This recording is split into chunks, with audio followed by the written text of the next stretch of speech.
Hello. How are you? Good to see you. How are you? Good. We're having an intimate conversation here.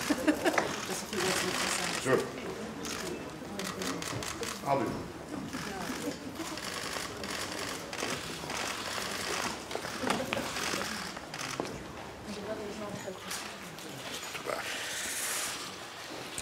Well, Mr. Prime Minister, it's a pleasure to welcome you here. I'm very pleased. Let me say this is quite a historic opportunity. I was told it's 22 years that a Prime Minister of Israel doesn't visit the European Union. That's far too long for friends and partners as we are. We meet often as friends and partners. I believe President Rivlin visited the European Union, but you knew you had an open invitation. I'm very glad you accepted to join us today. We will have a conversation with the 28 foreign ministers before we start the Foreign Affairs Council. We decided to have three main points on our agenda. First of all, the Middle East peace process, but also our bilateral relations that are strong and deep, and also regional situation that worries us together in a particular manner. Obviously, the visit comes in a particular time.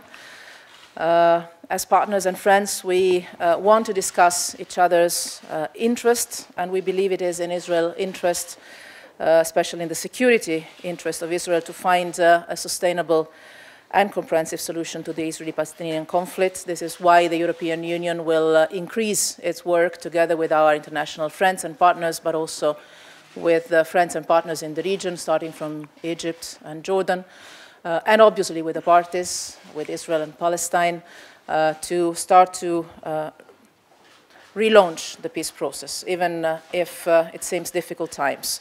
We will have a similar conversation with President Abbas in January. You know where the European Union stands. We believe that the only realistic solution to the conflict between Israel and Palestine is based on two states, with Jerusalem as the capital of both the State of Israel and the State of Palestine along the 67 line.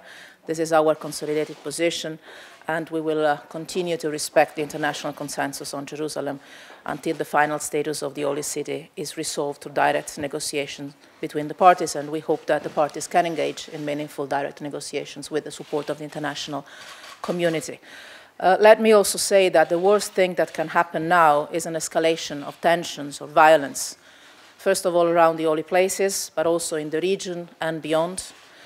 Let me condemn in the strongest possible way all attacks on Jews everywhere in the world, including in Europe, and on Israel and on Israeli citizens. Increased tensions and violence would only inflame the region and would be a gift to the extremes and to those that are not interested and actually against peace and security and living together. We express in the strongest possible manner our full support to the work that Jordan, and in particular His Majesty, the King of Jordan, is playing as the custodian of the holy places. I met the Foreign Minister of Jordan here last Friday, and I know that we share an interest in the holy places keeping their strongest possible value and being a point of reference for the three monotheistic religions. This is not only important for Jerusalem, but also for the entire world. Let me finish by a positive note. Happy Hanukkah. Oh, thank you. Thank you very much.